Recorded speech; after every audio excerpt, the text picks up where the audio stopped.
Hi, boys and girls. We're going to continue with the chapter Good Progress, Part 2. The news spread. People who had journeyed to see Wilbur when he was some pig came back to see now that he was terrific.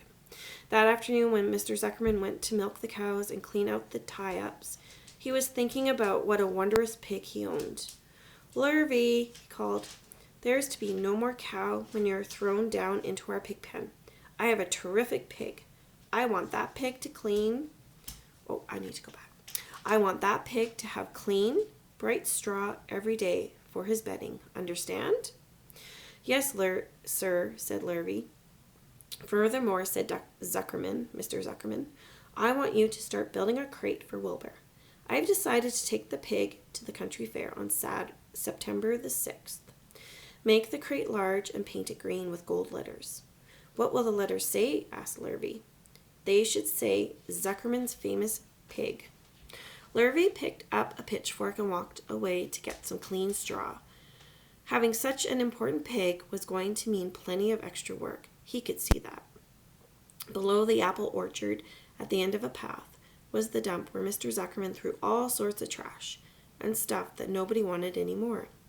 Here, in a small clearing hidden by young elders and wild raspberry bushes, was an astonishing pile of old bottles and empty tin cans and dirty rags and bits of metal and broken bottles and broken hinges and broken springs and dead batteries and the last month's magazine and old discarded dish mops and tattered overalls and rusty spikes and leaky pails and forgotten stoppers and useless junk of all kinds, including a wrong-size crank for a broken ice cream freezer. Templeton knew the dump and liked it. There were good hiding places there, excellent cover for a rat. And there was usually a tin can with food still clinging to the inside.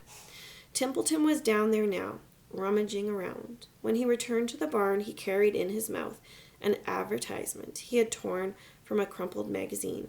"How's this?" he asked, showing the ad to Charlotte. "It says crunchy." "Crunchy would be a good word to write in your web." "Just the wrong idea," replied Charlotte. "Couldn't be worse.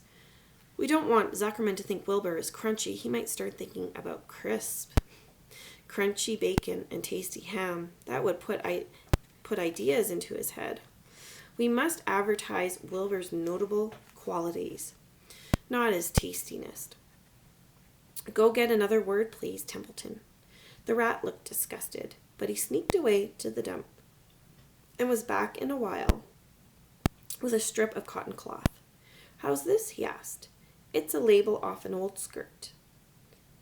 Oh, whoops, I need to go back. I put a word there that's the wrong word.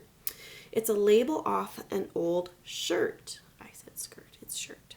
Charlotte examined the label. It was pre-shrunk. "I'm sorry, Templeton," she said, "but pre-shrunk is out of the question. We want Zuckerman to think Wilbur is nicely filled out, not all shrunk up. I'll have to ask you to try again." "What do you think I am, a messenger boy?" grumbled the rat.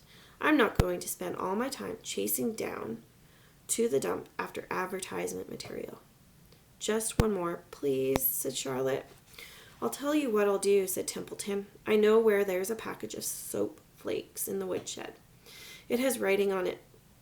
I'll bring you a piece of the package." He climbed the rope that hung on the wall and disappeared through a hole in the ceiling.